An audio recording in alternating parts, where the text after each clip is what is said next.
All right, hello, friends. It is me, the Cozy Representative. Welcome back for the third installment of the Metro Station scandalous, crazy story. What a long and winding road it's been. Today we got the final chapter. Before we jump into things, I'm going to quickly give you a little recap of what happened last time. So, Metro Station broke up in 2010, basically because Trace and Mason got giant egos, apparently, and could not be in the same room as one another making music anymore. So they both split in different directions. They both said, I got it like that. I got this. I'm going to do this on my own. Trace went off and did the worst musical project of all time called Ashland High. Mason continued with the Metro Station name and actually made some pretty good music, but he didn't have the star power that Trace had, so it didn't really go anywhere. Neither of the projects went anywhere. I deduced in the last video the problem that they ran into was that they fucking needed each other. They were a team. Trace had the star power and larger-than-life personality that Mason lacked. Mason had the musical talent and songwriting and singing capability that Trace didn't have and needed. And yeah, they both didn't do just to be blunt, they kind of failed on their own.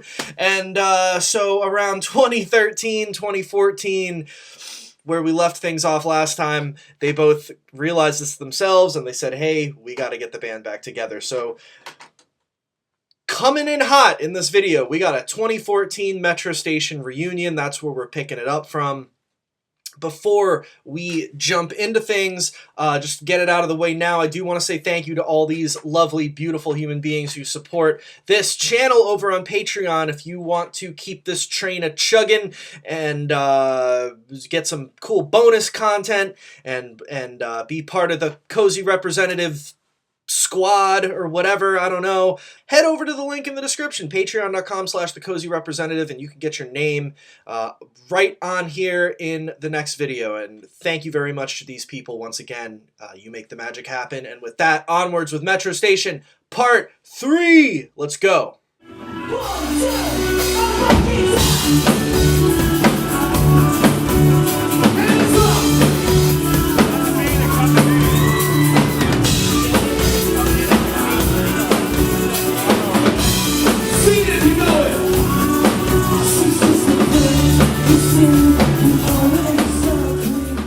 And going back to rock and roll tropes and cliches, Trace and Mason around 2013, 2014 realized, you know what, brother? Let's put they got together and they said, you know what, bro? Let's put the past behind us. We both still want the same thing. Let's bring ourselves down to earth a little bit. Put the past behind us. Let's get the band back together. Boom. That leads us into the next chapter of the video, Metro Station 2.0. It's reunion time, baby.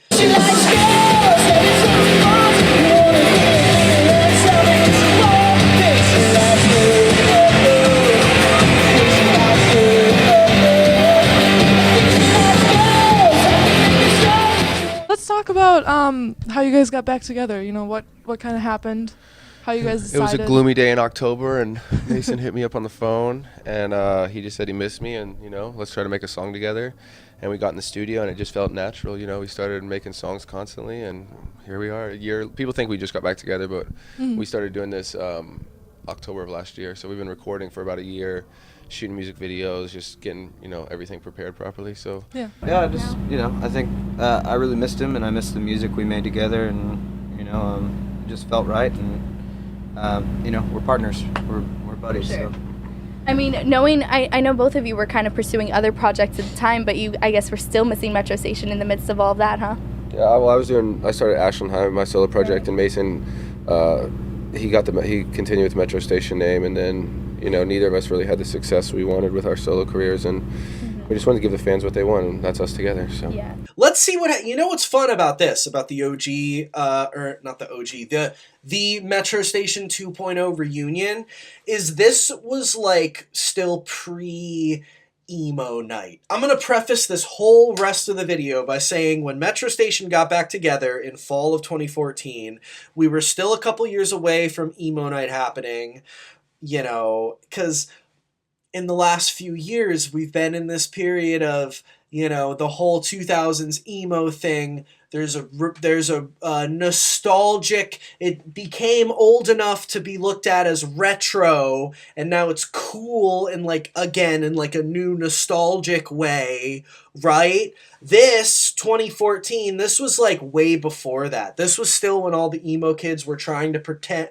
like the people from my generation who like, you know, in the 2000s, like, we were all still trying to pretend like we were never emo and we were listening to, like, Pitchfork music. If you're of a certain age, you know what I'm talking about. So just to preface this whole the reunion of Metro Station, it just didn't make sense during this time. But let's, culturally, you know, like, who is this for? But let's just... I basically just explained the rest of the video, but just for fun, just for shits, let's just see what happens with this. So in fall of 2014, let's peel back the onion, though, and see exactly what happens. So fall of 2014, the original Metro Station, or at least the two main guys from the original Metro Station. We don't have Blake Healy, we don't have Anthony and Progo. We got Trace and Mason. Reunited, rejuvenated, ready to give this Metro Station thing another shot. They did have a couple things going for them. For one thing, they did tastefully update their physical appearances, Trace and Mason. You know, for whatever reason, by 2014, as opposed to 2007 and 8, by 2014, the sort of feminine, skinny, tight black clothes, flippy-haired style, like emo guy look was out of style at that point. You know, huge in 07, but by 2014, not so much. By 2014, I guess masculine-looking dudes were back in, and Trace and Mason definitely looked a lot more bro-like. They had muscles, they had pompadour haircuts, they had sunglasses. Trace was now always shirtless and had full tattoos, and they just looked like men now, you know? They looked like dudes, like they could beat you up, you know, which I guess was more in line with the times. And, you know, Metro Station always really were a dance pop band at the end of the day. They weren't pop, you know, if you go on, like, fucking Spotify playlists, they're always on, like, pop punk playlists or, like, emo, you know, remember the emo, all those kind of playlists, but, like, they weren't pop punk, they weren't emo. The same way that, like, they had emo hair, and they went, whoa, a lot, but the music was dance pop. You know what I'm saying? They were a dance pop band. And if anything, catchy electro dance pop that Metro were already doing had only gotten more mainstream popular and all over the radio by 2014. So hey, like, emo was out, pop, you know, like, fucking Forever the Sickest Kids core was no longer... had a chance at radio in 2014, so maybe Metro Station actually had a shot at recapturing their old spot in the game, because EDM, electro dance 2014, it kind of actually, you know, maybe it's looking like Metro Station could make sense in 2014. If they play their cards right, of course. Let's see what happens. So the first Metro Station comeback tour, Trey Cyrus apparently does what he always does when he first makes a comeback, is go on tour with the Ready Set. That was Ashland High's first tour a couple years back, was with the Ready Set. Now Metro Station is doing their relaunch with the Ready Set. The Outsiders tour with the Ready Set, Metro Station, the Downtown Fiction, and Against the Current. Along with this tour, the reformed Metro Station also put out their comeback EP as well, called the Gold EP, on October 14th of 2014. And you know what? I actually like this EP quite a bit. I think it's good. I do. I think these are good songs. The first track on it, Love and War, surprisingly good, up-tempo, energetic, like heartfelt pop track. Mason Musso is really good at adding like a certain kind of triumphant yet kind of like sad triumph emotion to these pop songs with Metro Station. Do you know what I mean? It's like the thing that Kelsey has, where it's like it's like you're in the rain going like this. It's like that moment in a movie where there's like triumph, but it's like triumph after lots of sorrow and heartbreak.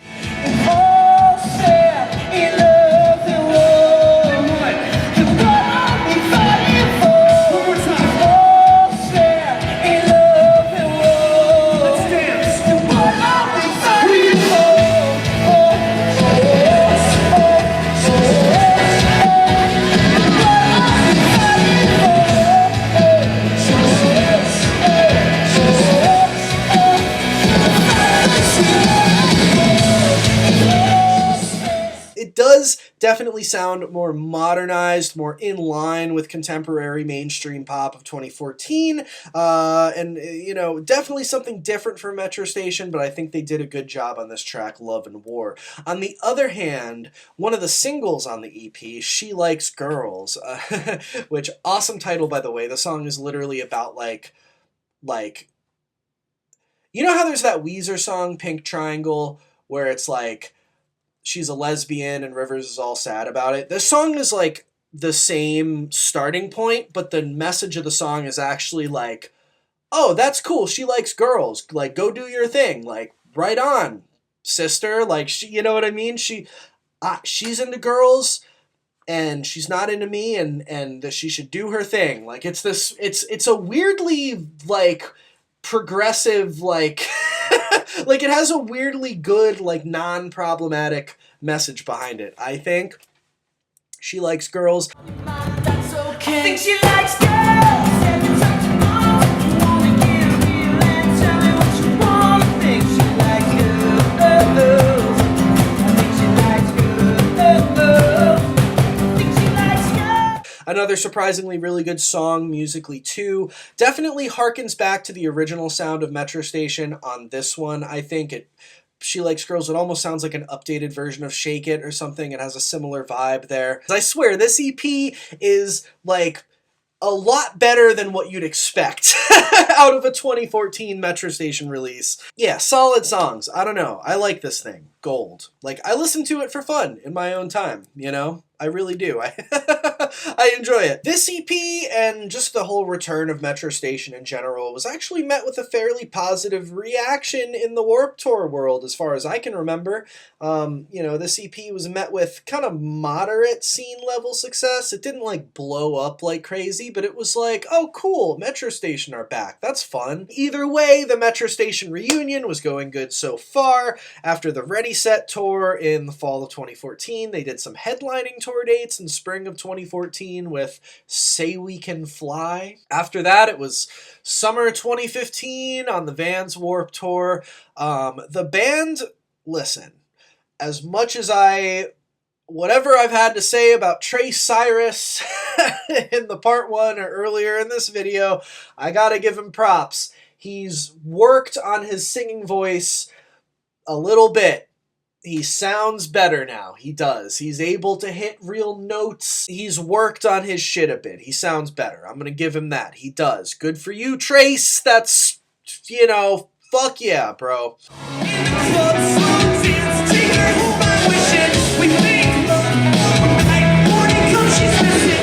After Warped Tour of 2015, they jumped on, you know, I guess you would say a pretty big scene tour.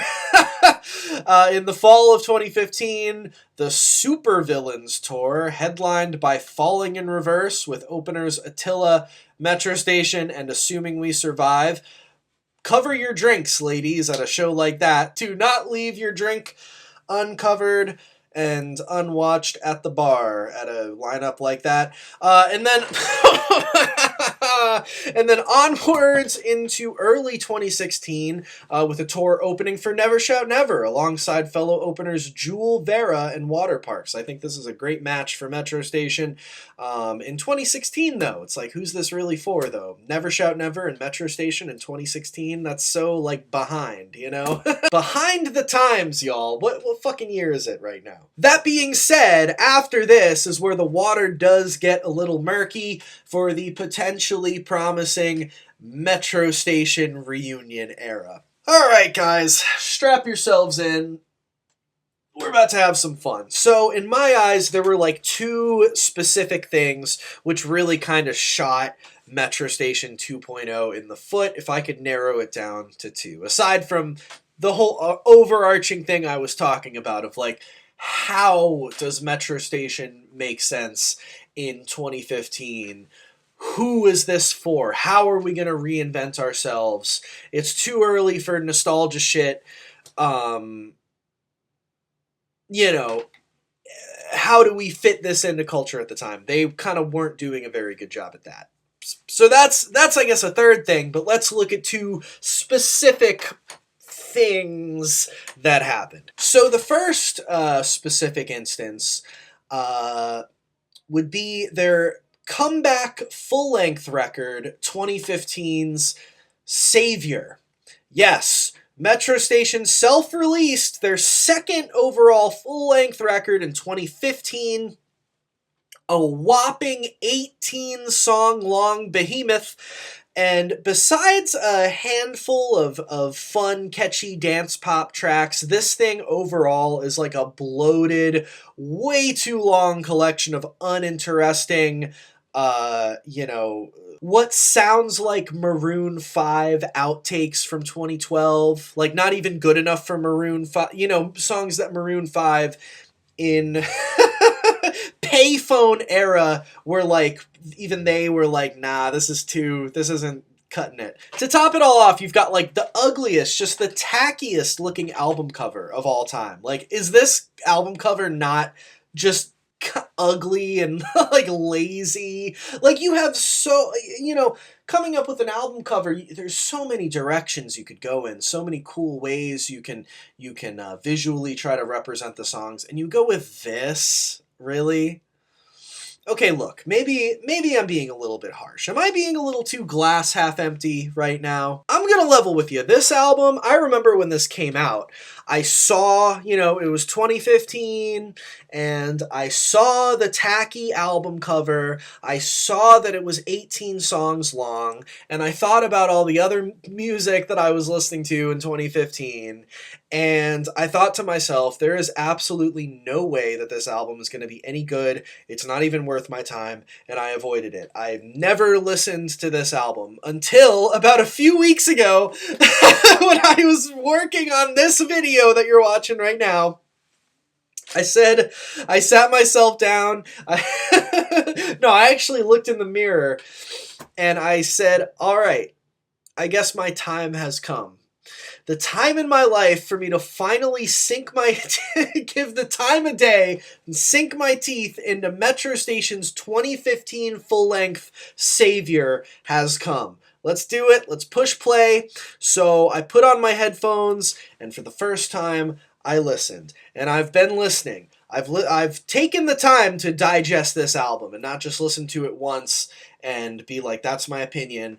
I've let this album sink in. And you know what? Besides what I still consider the obvious problems, the album cover, it's way too long. Even the album title, Savior, I would have titled it maybe something a little cooler. Aside from the flaws, honestly, I'm kind of pleasantly surprised by a lot of the songs on this thing. I gotta keep it real. As far as fun, head-empty, youthful, summertime dance pop goes, like, guys, I'm like a fan of just like mainstream fucking just idiotic pop music, I like that shit.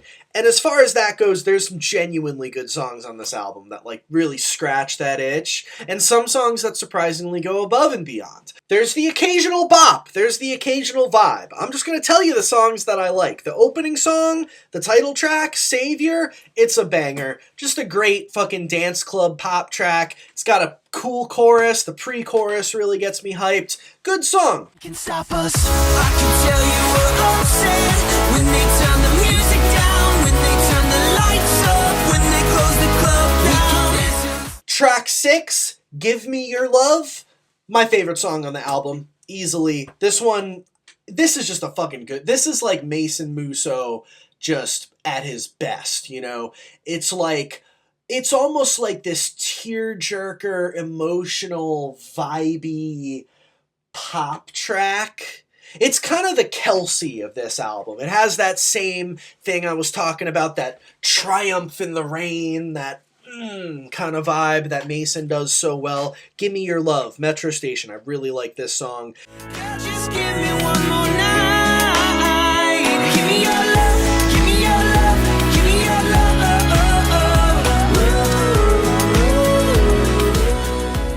Track 8, Pretty Little Liar, great song. Stand out for me, a chorus to die for, straight banger. I like Still Party, I like Liquid Courage, Pop Princess is cool. The last song, One Night, is cool. That one's a standout. It's got like a sleek EDM flavor to it with a really cool vibe. And I'm not really a big EDM guy, but I think, this song does that sort of thing well. Married in Vegas is nice, but it's a little cheesy. Better Than Me is nice, but it's a little cheesy. There's a lot of songs on here that are nice, but they're not bad, but they're just nothing to write home about. And from there, I don't know. The rest of these songs, again, aren't terrible, but there's a lot of throwaway songs, a lot of dull moments. Again, I have no idea why this album is 18 songs long. It should be 12, maybe 13 songs at the most. There's not enough variety on this album. There's not enough like diversity or in musical style. Like the songs, this collection of songs, not enough of them are doing anything interesting enough to warrant an 18 song long. Like I said, I've been listening to it. I've listened to it all the way through multiple times, and every time, by the time you get to like track 14, you're like, oh. It becomes such a slog. It's like you're at work, like waiting for your fucking shift to be over. You know what I mean? It's like, God, this is really still going on. It becomes such a slog, such a bore.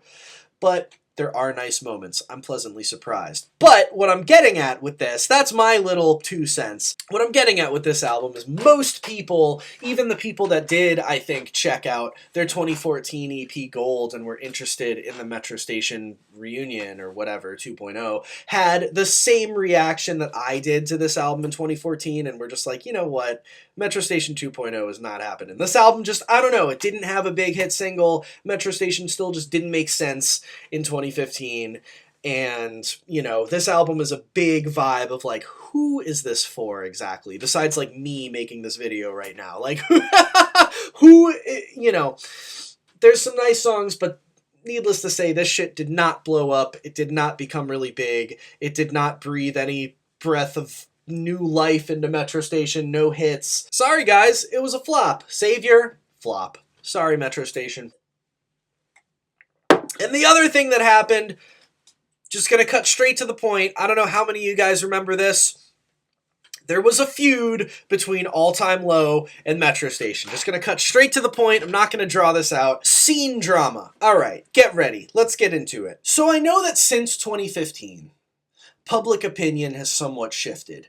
I think All Time Low are like kind of canceled now, depending on who you talk to. I think a couple years ago they got, I'm not Mr. fucking All Time Low. I don't know. I haven't. Contrary to what a lot of people might think from this channel, like a lot of these bands, I'm not like Mr. fucking, I grew up with All Time Low, but I'm not like emotionally invested in what they're doing now. Anyway, that's an aside. So, like, I don't know what happened, but from, I, believe it or not, I have moved on from some of this shit, All Time Low being one thing. Anyways, I know public, but what I do know is that I think they got called out for something a couple years ago. Something happened. I've seen rumblings of them. They've fallen out of favor with some people.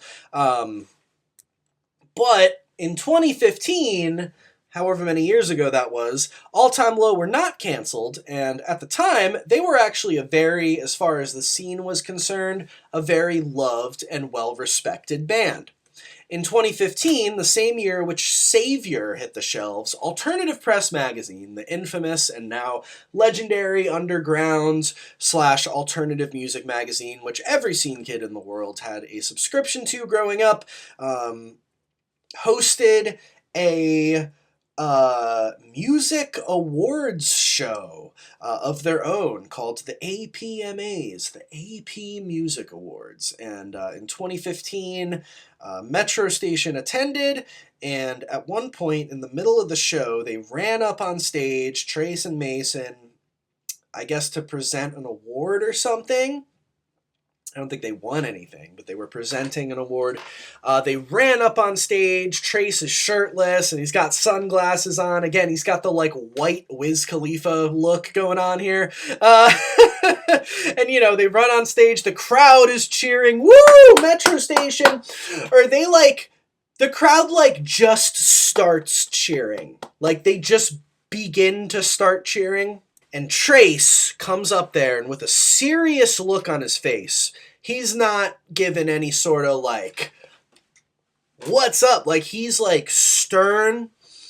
He runs up there. You can tell by the look on his face. The look on his face says, I'm done with this award show bullshit right now. Like, I got something to say. He goes up to the mic, and the first thing he does is he puts his hand up, kind of like this, like implying like no, stop. And that's actually the first word out of his mouth into the mic. He's got his hand up like this as people are starting to cheer, and he goes, no. And so it's like, what's about to happen right now? Because this is not normal. What follows is much like that Ashland High release, Don't You Ever Leave My Side, one of my favorite moments of bizarre Scene Kid occurrences. One of my favorite bizarre emo moments happens next. Before we say anything, I don't know why All Time Low always has to talk shit on Metro Station. We've been nothing but nice to those guys, and it's so disrespectful when you go on tour with bands and they treat you disrespectful. It's ridiculous. But we're not up here for that reason. I just had to get it off my chest. And the whole time, Mason is standing, like, kind of behind him in, like, a leather jacket with a facial expression that kind of reminds me of what Mike Myers looked like while he was standing next to Kanye West when he was saying the George Bush doesn't care about black people thing, like, kind of uncomfortable, like, all right. You know, I guess we're here right now. So, yeah, Trace goes on this bizarre little rant, and fucking funny, right? Really funny. So, basically, okay, so what happened next was, not long after this, like I said, Alex Gaskarth and Jack Barakat from All Time Low were hosting this thing. They get back on stage, and Alex Gaskarth is like, it's all jokes, people. I just had the most beautiful conversation with Trace Cyrus backstage. Touched my heart. Touched my heart. Hey, I want to remind everyone, we're having a good fucking time here tonight, okay? We check our egos at the door. This whole show is for you guys, the fans. I didn't think that I had to say this, but it's all a joke, guys. It's all jokes. Don't get upset. We're professional comedians, guys. Don't get upset. We're making fun of everyone.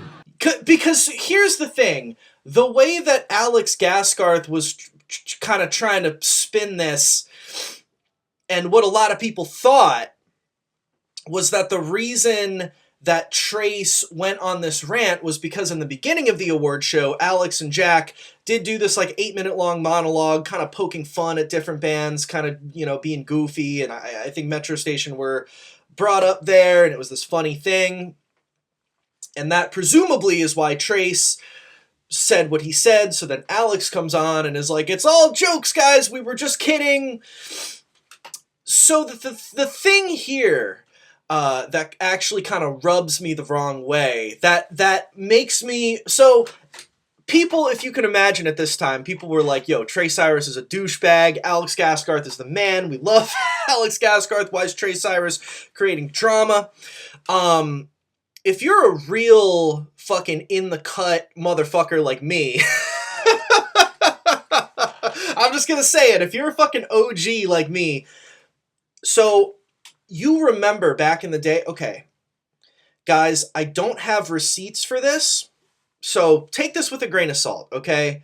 If you watch this channel, you know I've been in the cut, right? Like, I grew up with All Time. I've watched like every All Time Low interview. Middle school me was like in the know. Like back when they were like doing interviews on BuzzNet and shit, and like the Daily Chorus, and like fucking Friends or Enemies and shit. If you know what I'm talking about, you know that I'm in the cut.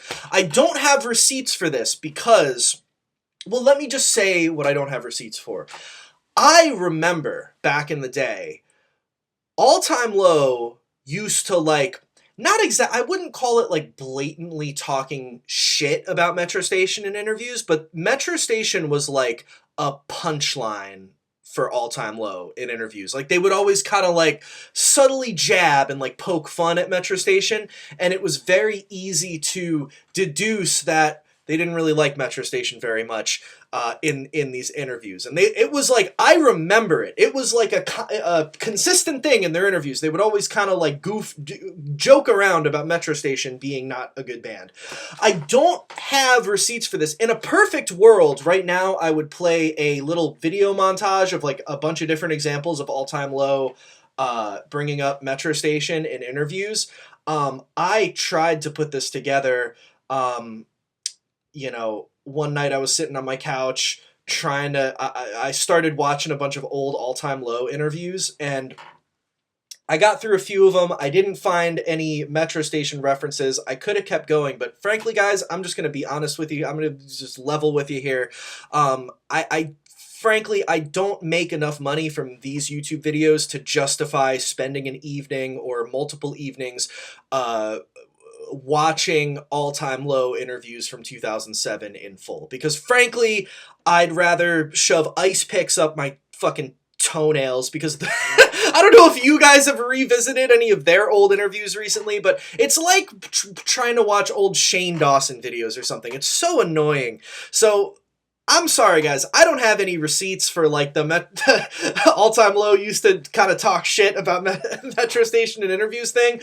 So, you know, I just take my word for it, or don't. You don't have to take my word for anything. But they did used to, you know, say shit about it. So if anything, Alex Gaskarth is kind of fucking, I feel gaslit by him being like, it's just jokes, guys. Don't get offended. It's just jokes. I don't like when people do that. You know what I mean? When people say some shit that rubs you the wrong way, and then they're like, oh no, it's just a joke. You can't get mad at me because I was kidding. Like, no, fuck you, motherfucker. Own up to your shit. You said what you said. I don't care if it's a joke. If the joke doesn't land with the other party or the person that you're joking about, then it wasn't a very good fucking joke then, and you need to own up to it. Because people at the time didn't see it this way. They saw it as, oh, Trace was starting drama, Alex was just joking. Nah, I, as a real in-the-cut motherfucker, remember them talking shit, and I was like, nah, Alex, you can't fucking gaslight us and talk your way out of this with it's just jokes.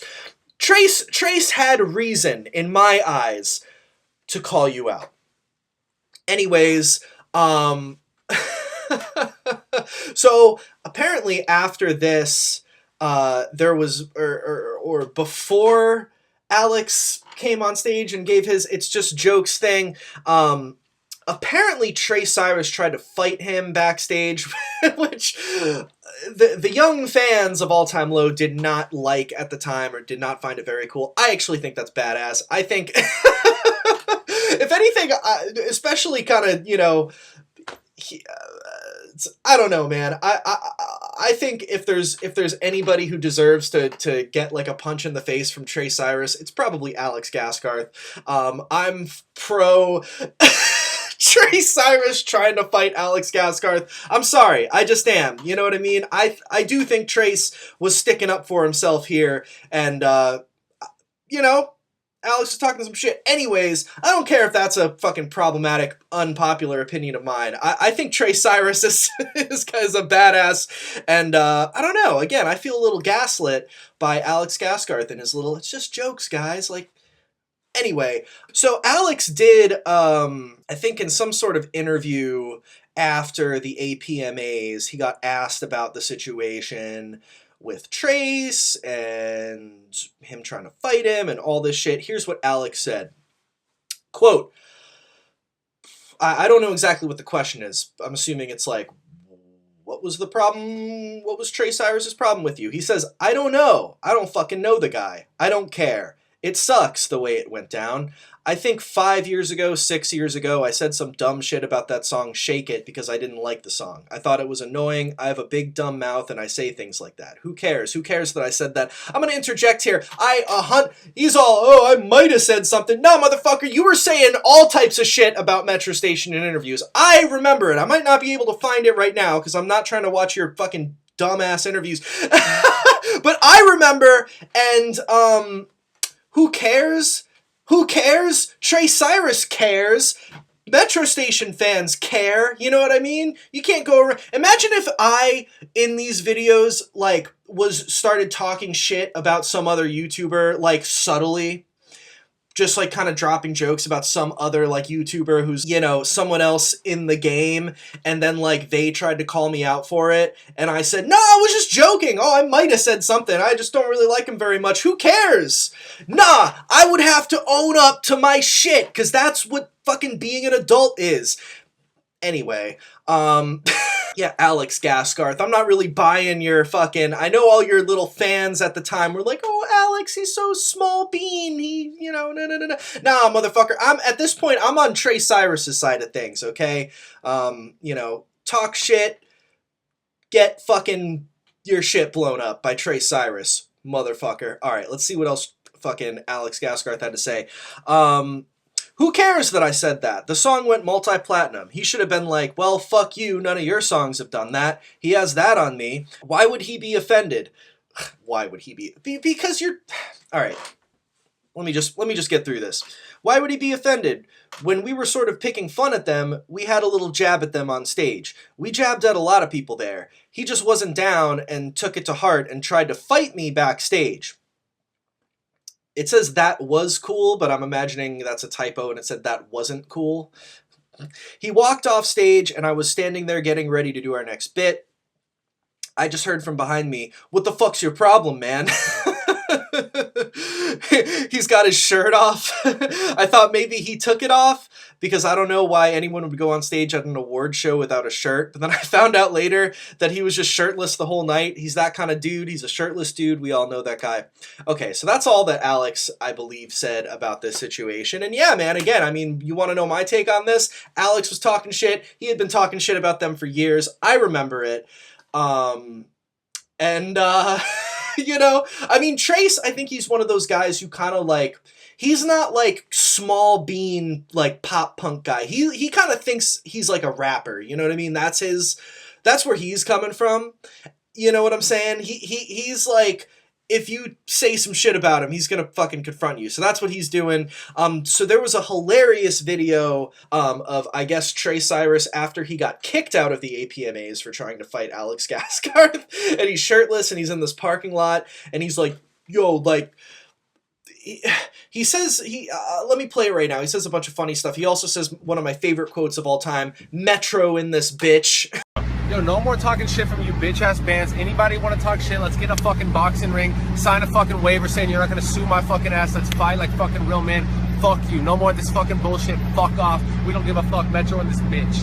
3, 2, bitches! So yeah, if that's not like the funniest, most amazing thing you've ever seen, I don't know what is. I mean, Trey Cyrus, he's kind of like an enigma, right? He's like a cartoon character. Like, I don't really take him very seriously. So things like this it's just the funniest thing in the world to me. So either way, the point I'm kind of getting at with this, in 2015, it was kind of like, yo, this Metro Station reunion, not really happening, because the Savior album flopped, didn't really go anywhere. Kids at the time loved All Time Low, and, you know, weren't really that hip to Metro Station. So to see Trey Cyrus kind of, you know, in their eyes, just kind of pointlessly talking shit and starting drama with Alex Gaskarth didn't really put him in the good graces of, you know, a lot of fans at the time. So you know, these two things, the Savior album and the All Time Low thing, kind of shot them in the foot. It kind of cut off their progress trying to make this reunion happen. They did go on a tour. There was a big gap in their touring cycle for Savior. They went on like I was talking about, the Supervillains tour in fall of 2015 with Falling in Reverse. Early 2016, they did the Never Shout Never tour. There's a big gap in 2016. They didn't tour in the spring or the summer. It wasn't until kind of late fall in the winter when they did a headlining tour with Palais Royale opening for them. I think that band is a lot bigger now. I'm assuming they were a lot smaller then, opening for Metro Station on the Savior tour. And if you look at videos from this tour, it's pretty small venues, not very big attendance from what I can tell. And then after that, 2017, Metro Station decided we're gonna pack it in. You know, this reunion didn't really go the way we wanted it to. We're packing it up. They went on first they actually did release one final EP called the Bury Me My Love EP in 2017.